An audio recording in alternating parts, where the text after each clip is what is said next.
ओम नमो नारायण। अभी हम अपने प्रथम सन्यास गुरु पूजनीय महंत नागा बाबा प्रवीण गिरी जी के साथ में हैं, जो कि हमारे चोटी गुरु भी हैं और सन्यास की दीक्षा भी हमने अपने गुरु जी से ली है। तो सन्यास की दीक्षा के बाद में जीवन में कई बदलाव आते हैं। उन बदलावों को कैसे करना है, क्या करना है, यह सीख हमारा गुरु ही हमें प्रदान कर सकता है।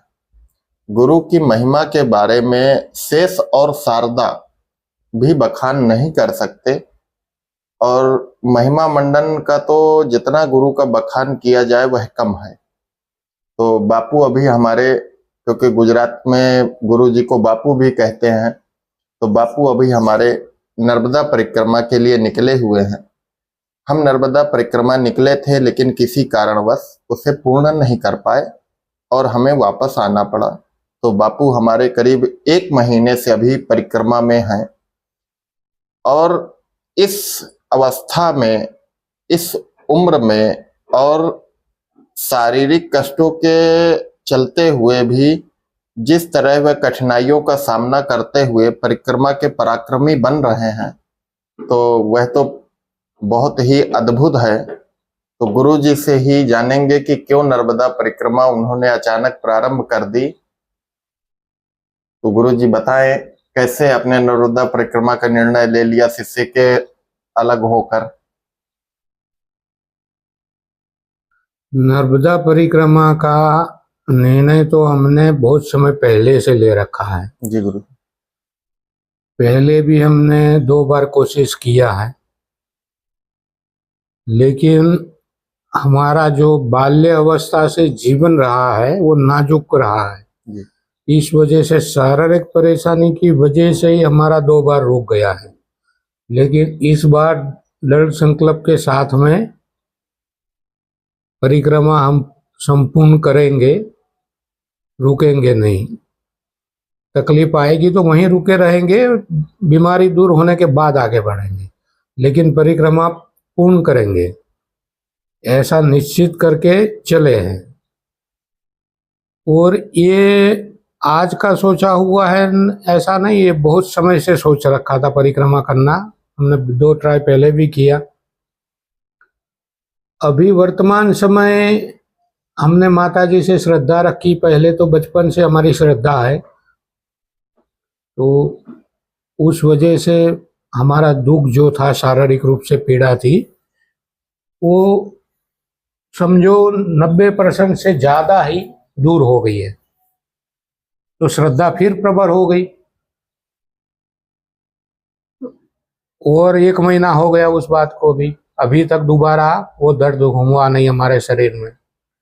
तो श्रद्धा और प्रबल हो रही है।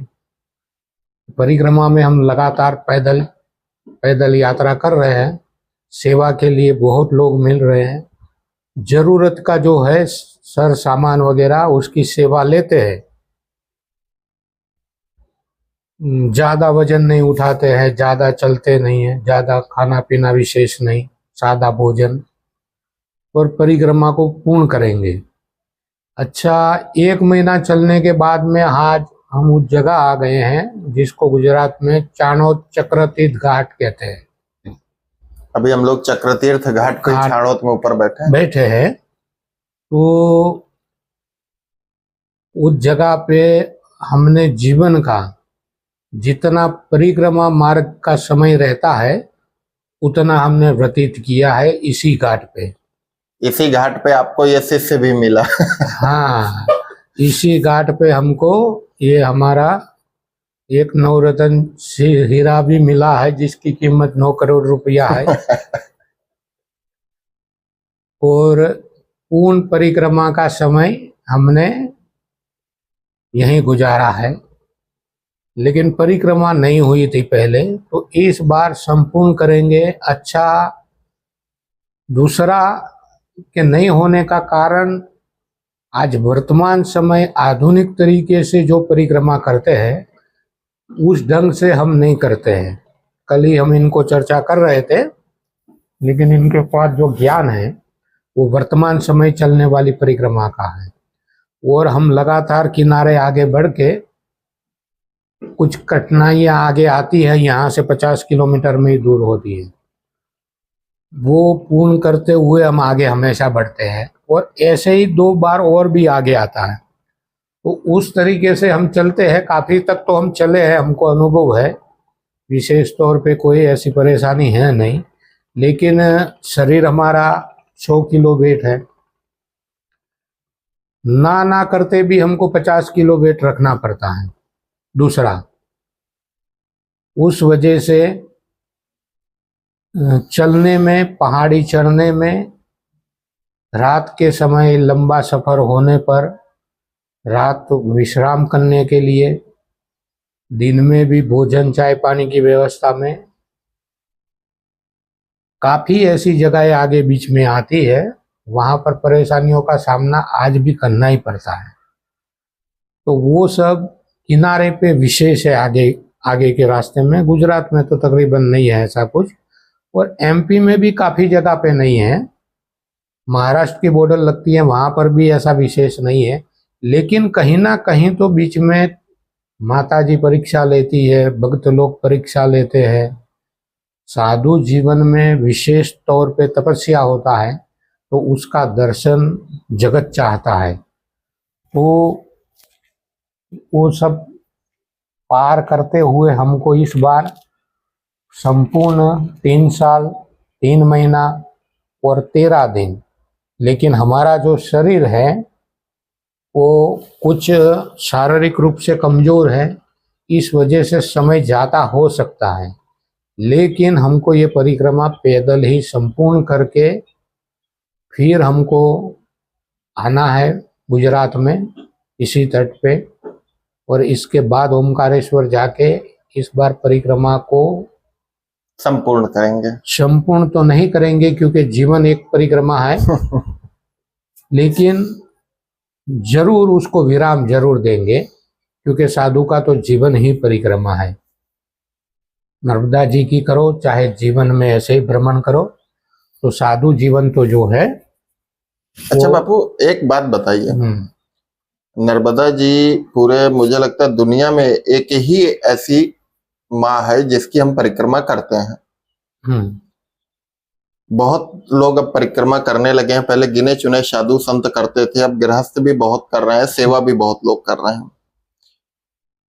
इस बीच में थोड़ी थोड़ी दूर पे आश्रम भी आते हैं और गृहस्थ सेवाएं भी हैं, बहुत है।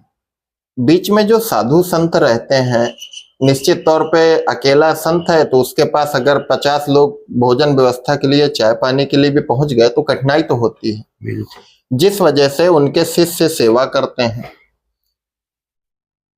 आपने भी हमको शिष्य बनाया, तो शिष्य का मूल कर्तव्य क्या होता है, इस पर केवल प्रकाश डाल दीजिए। देखो, हर बात को शास्त्रों में 4 प्रकार से बताया गया है जी। सबसे पहले तो आपकी मानसिकता क्या है, उसके ऊपर वो आधारित होता है कि आपका कर्तव्य क्या है। संन्यास तो एक प्रथा है जो शंकराचार्य जी ने स्थापना की है, मुंडित प्रथा जी जी। उससे पहले ऋषि परंपरा थी जी जी। मैं उस कास्ट से हूँ जो आगे से ऋषि परंपरा से चली आ रही, गोस्वामी कास्ट से। हाँ, तो आज के वर्तमान समय में जो ये बाह्य जगत में घूमना फिरना पड़ता है, कागज पत्तर की जरूरत पड़ती है जी जी। उसकी वजह से संस्था तो ज्वाइन करना पड़ता है जी जी। एक विधि है जिसको विद्या हवन संस्कार कहते हैं जी जी। वो भी करना पड़ता है, चाहे आप ब्राह्मण हो चाहे साधु हो, क्योंकि सामाजिक तौर पे आप अपने क्षेत्र में परिचित है और आपका क्षेत्र आपसे परिचित है, लेकिन पूर्ण भारत तो नहीं है। लेकिन पूर्ण भारत ये जो संस्थाएं है धार्मिक, उससे वो परिचित है, तो उसका हम सहारा लेते हैं, उसके अंदर शामिल होते हैं और उसकी जो प्रथाएं है उसको हम अपनाते हैं। ये अपनी जगह है, ये आपकी मानसिकता जो है वो आपकी जगह है, और आप जो भी साधु ब्राह्मण कास्ट से है उसका जो बाह्य जगत व्यवहार है वो अपनी जगह है। तो अगर कर्तव्य कर्म कहा जाएगा तो कर्तव्य तो हम माने तो कोई कमी नहीं है। और रही बात कि हम नहीं मानते हैं, भक्ति मार्ग के, इसमें भक्ति मार्ग आ जाएगा, माया माया कहा जाता है इसको, संन्यास से लेना देना नहीं है। आप जो प्रश्न पूछ रहे हैं कर्तव्य कर्म, तो ये सामाजिक बात हो गई एक प्रकार से। तो इसमें बहुत कर्म है, जो आप कर सके जितना कम है, और नहीं भी कर सकते हैं तो 2 हाथ जोड़ के नमो नारायण करने से भी सारे कर्तव्य कर्म पूर्ण हो जाते हैं। अच्छा बापू, एक विशेष बात है, हाँ। आज समय के साथ बदलाव है, कलिकाल चल रहा है, कलयुग है। तो एक आजकल चल गया है आधुनिक जीवन, वो संतों पर भी लागू है, गृहस्थ पे भी लागू है, सब पर लागू है। तो संतों को आधुनिक रहना चाहिए या जो संत परंपरा से चला आ रहा है वैसा जीवन जीना चाहिए? देखिए, समय के साथ में परिवर्तन जरूरी है। ना तो हमको संपूर्ण तरीके से आधुनिकता को अपनाना है और ना ही हमको संपूर्ण तरीके से जो भूतकाल में जाने अनजाने प्रथाएं बनी हुई है उसके अधीन ही संपूर्ण रहना है, ऐसा भी जरूरी नहीं है। तो वर्तमान समय जो हमको इशारा करता है, हम ज्यादा, ये प्रश्न होता है जब एक उदाहरण देते हैं सबको, आज भी बोलते हैं कि जब शादी ब्याह होता है या तो हवन कीर्तन होता है तो हमारे जो ब्राह्मण देवता है वो हर श्लोक के बाद में तो नहीं, लेकिन कुछ कुछ समय पे निश्चित तौर पे बोलते हैं कि समय वर्ते सावधान, जो समय को वर्तन समय के का साथ सावधान हो जाइए। तो ना तो हमको संपूर्ण आधुनिक बनना है, ना ही तो साधु को संपूर्ण तरीके से जो पुरानी प्रथाएं है, जो विशेष तौर पे उसको इतना अपनाना जरूरी नहीं है। अच्छा, वो बुरी है ऐसे भी नहीं कहते, उस समय पे उसकी बहुत मान्यता रही क्योंकि मानसिकता में वो ही कायम था। समय के साथ में हम जागरूक हुए हैं सब, और समय के साथ में हम काफी विज्ञान आगे हो गया है, तो हमको आज के विज्ञान को भी अपनाना है, पुरानी प्रथाओं को भी मान देना है, और सबके बीच में एक रास्ता निकाल के हमको हमारा लक्ष्य दे जो है जीवन काल को आगे बढ़ाना है। उसी को साम्य अवस्था कहा जाता है। कबीरदास जी ने ऐसा कहा, समझ में आया हो तो यही चर्चा जो चल रही है उसी के बारे में, कि चलती चक्की देख के कबीरा गया रोई, जी, 2 पटियन के बीच में साबुत रहा ना कोई। तो वैराग्य और ये आधुनिकता वाला जीवन, अपना जो गृहस्थ जीवन है और पुरानी प्रथाएं, इन सब के बीच में हम अपना ही लक्ष्य दे जो है हमारा प्राप्ति का, हमको हमारा लक्ष्य तो जो है ईश्वर की तरफ आगे बढ़ना है। तो कोई वो एक जन्म का काम नहीं है, इस जन्म में हमने जितना कर लिया, आगे फिर जाके हमको वहीं से आगे बढ़ना है। तो वो जो कृपा हमारे ऊपर गुरु महाराज महादेव जी बनाए रखे, उसके लिए लक्ष्य को मध्य रख के हमको हमारे कार्यों में आगे बढ़ना है। ना तो आधुनिक इतना बनना है, ना तो हमको पौराणिक इतना बनना है। अच्छा बापू, एक बात बस और पूछेंगे, जैसे आपने हमको शिष्य बनाया, सारी तरह से गुड़गोले से कुंभ में ले जाके सन्यास परंपरा से, जैसा एक हिंदू और सनातन संस्कृति में होता है वैसा बनाया है। निश्चित तौर पे बहुत ज्यादा हम भी नहीं कर पाते, झूठ क्या बोलना। तो अगर आज के शिष्य हैं तो आप उनको क्या संदेश देना चाहेंगे और हमको क्या संदेश देना चाहेंगे? अगर पहली बात कि हम अपने आप उस पद को पहुंचेंगे, उसमें तो बहुत समय लग सकता है। रही बात संसार की, तो संसार में तो हर प्रकार का इंसान मिलेगा, हर प्रकार की चीजें मिलेगी। तो आपको अपने लक्ष्य की तरफ आगे बढ़ना है तो सानिध्य तो समय समय पे जरूरी है। बिल्कुल। ऐसा हम नहीं कहेंगे कि हमेशा के लिए आप गुरु महाराज के चरणों में ही रहे, या तो आपको जहाँ से लक्ष्य प्राप्ति है उन व्यक्तियों के साथ में हमेशा जुड़े रहें, लेकिन समय समय पे सानिध्य जरूरी है, चर्चा विचारना भी जरूरी है। आगे लक्ष्य के लिए आगे बढ़ने के लिए आपको क्या करना है, कैसे रहना है, वो करना भी जरूरी है। तो आज के जो साधु बन रहे हैं, अगर वो आगे की जानकारी है उनको अपने जीवन लक्ष्य दे की, तो खुद भी बढ़ सकते हैं। उनको हम नहीं कहेंगे कि इतना सानिध्य करो, क्योंकि हमने आपको भी कभी नहीं कहा हमारे सानिध्य में रहिए, क्योंकि आज के समय में सबको स्वतंत्रता पसंद है। तो उस तरीके से अगर उनका लक्ष्य प्राप्ति का रास्ता जानते हैं, उनका लक्ष्य है, तो वो भले अपने आप भी अपना जीवन का निर्वाह कर सकते हैं। लेकिन बापू एक बात है, हाँ, आपने नहीं कहा लेकिन समय होता है, कहते हैं 12 साल, ये अब तो इतनी सेवा तो नहीं आदमी कर पा रहा, लेकिन कहते हैं 12 साल गुरु का सानिध्य प्राप्त रहना चाहिए। बिल्कुल। अभी 10 साल होने को आ गए। हाँ जी। 2016 में आपने संस्कार हमारा करवाया, 2014 में हम आए और 10 साल होने वाले, अभी 2 साल कम है। हाँ, तो जब 12 साल हो जाएगा तो साधु परंपरा के हिसाब से उसको एक योग कहा जाता है। जी जी। और 5 योग में प्राप्ति बताई गई है। तो प्रथम जो योग है, उसके बाद आपकी जो वाणी है जी। उसमें सरस्वती वास करती है। संसार के सामने प्रवचन के रूप में आप आ सकते हैं, वक्ता के रूप में, प्रवचनकार के रूप में आप आ सकते हैं, जब कृपा ईश्वर की बनी रहेगी तो।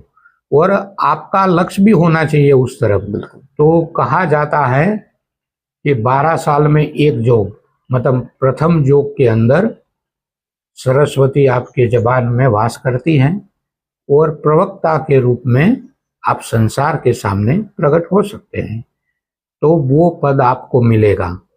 उसके बाद 12 साल और बीत जाएंगे, 24 हो जाएंगे, तो उसको 2 योग कहा जाता है। तो 5 योग में संपूर्ण ज्ञान आपको प्राप्त हो जाएगा। ये पौराणिक साधु संतों का, गुरु पीरों का कहना है।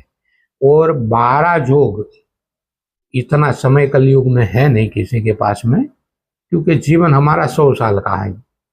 लेकिन 12 योग, इसीलिए हमने पहले ही थोड़ी देर पहले कहा कि एक जन्म का कार्य नहीं है। तो आगे वाले समय में ईश्वर हमको उसी मुकाम पे अपने आप ले आता है।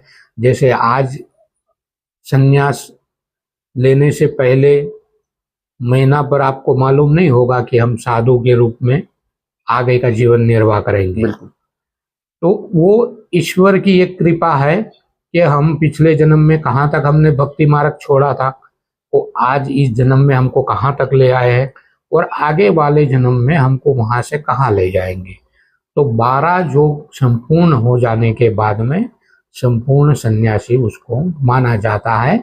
एक वाणी, जो गुजराती कीर्तन है, भजन बोलते हैं गुजराती में उसको, तो गुजराती जो साधु संत है उन्होंने कहा है कि 52 12 बहार खिलत कोई एक अविनाशी। हमने आपको एक नाम दिया था, मालूम नहीं हमको भी, कोई हम भी इतने आगे नहीं हैं, लेकिन हो गया उस समय पे आपका नामकरण। तो कोई एक होता है जो वहां तक पहुंचता है। तो हमारा तो आप इतने सालों से जानते होंगे कि हमको तो ऐसा है ना कि वो हिंसक पशु में भी हमेशा भाव अच्छा ही दिखता है, हमारा ऐसा ही कामकाज है। तो कभी कभी यहीं घाट पे भी ऐसा हुआ कि हम ना रहे, ना के बाहर आए, तो यहाँ जो बच्चे बैठते थे हमारे साथ में सेवा भी करते थे, वो लोग हंसते रहे, बोले आपको कुछ ध्यान नहीं रहता है महाराज, पीछे देखो आधे फीट पे मगर है। मगर आ गया। हाँ, तो था भी मगर, हमने पीछे मुड़ के देखा तो बिल्कुल किनारे। बोले महाराज ये रेंज में आ जाए तो छलांग मार के शिकार करता है, इसका काम है, चाहे इंसान हो पशु हो। वो मालूम नहीं आप नहा रहे हो, 15 मिनट से वहीं बैठ के देख रहा है। तुम नहा धो के आ गए, हमको मालूम ही नहीं है कि उधर मगर है। हमारा एक अंदर का जो सद्भाव है, सब जगह उसी ईश्वर को सर्वे देखने, भवन्ति सुखिनः, हाँ, सर्वे सन्तु तो निरामयाः। वो है। इस वजह से हमको तो मैया या ईश्वर गुरु महाराज कभी कभी ऐसी कृपाएं करते हैं कि हम तो काफी बार ऐसे हिंसक पशुओं के नजदीक में से हमको मालूम ही नहीं वो है, तो हम डरेंगे, देखेंगे तो डरेंगे, नहीं देखा है तो डर भी किस चीज का। बिल्कुल। तो ये हमारा ईश्वर हमारे साथ में हमेशा ऐसा ही, और सबके साथ में, हमारे साथ में क्या, अगर आप सही भाव से है, आपकी भावना सही है, आपका लक्ष्य सही है, तो ये ईश्वर अखंड ब्रह्मांड के अणु अणु में, ऐसा कहा गया है कि वायु के अंदर भी सूक्ष्म जीव है। जो जीव का मतलब होता है आत्मा, वही परमात्मा, तो उसी का अंश के रूप में अखंड ब्रह्मांड, अंतरिक्ष, अखंड ब्रह्मांड, बहुत बड़ी बात है, बोलने में छोटी लगती है। अखंड ब्रह्मांड के अणु अणु में, अणु माने कण जो होता है, हमको मिट्टी का, धूल का दिखता है जी। उसका 100वां भाग, एक कण जो हमको दिख जाता है, जिसको हम झाड़ू लगाते हैं तो हमको दिखता है एक कण आंखों से, लेकिन अणु मतलब नहीं दिखता है। उसका 100 भाग करोगे कणों का तो रियल आंख से नहीं देख सकता है, वो जो आता है कांच वगैरह, माइक्रोस्कोप वगैरह से, हाँ, उससे देख सकते हैं। तो वो अणु बोलते हैं, अखंड ब्रह्मांड के अणु अणु में वो परम शक्ति, जिसको पराशक्ति कहते हैं, उसका वास है। तो पशु में भी वही है, वो समय पे अपने आप जागृत हो जाता है। जैसे ही आपके कर्म है उस जगह पे आपको निश्चित तौर पे वो शक्ति आपको पहुंचा देती है। नर्मदे हर, ज्यादा हम बोल नहीं सकते, अभी वर्तमान समय हमारा सर्दी खांसी वाला काम है, अब नाक खींचना चालू हो गया है, इसलिए इस चर्चा को यहीं विराम देते हैं। बिल्कुल। अभी हम अपने पूजनीय गुरु जी के साथ में थे और माँ नर्मदा के तट पे हैं। गुरु जी की परिक्रमा में इस समय निकले हुए हैं, जो 3 साल 3 महीने 13 दिन की है। और अभी हम चक्रपाणी तीर्थ छाणोद वडोदरा में नर्मदा माँ के किनारे हैं। आप सामने माँ नर्मदा का दर्शन कर पा रहे हैं और आज दिनांक 16 दिसंबर है और अभी बापू को करीब करीब 3 साल से ज्यादा ही समय लगेगा इस पद यात्रा में। तो गुरु जी की कृपा अपने शिष्य पर बनी रहे, ऐसी ही आशा है। और हमारे गुरु जी की आनंद से परिक्रमा हो, जो सेवा हमसे भी बनेगी वो हमको करना ही है। नर्मदे हर, ओम नमो नारायण।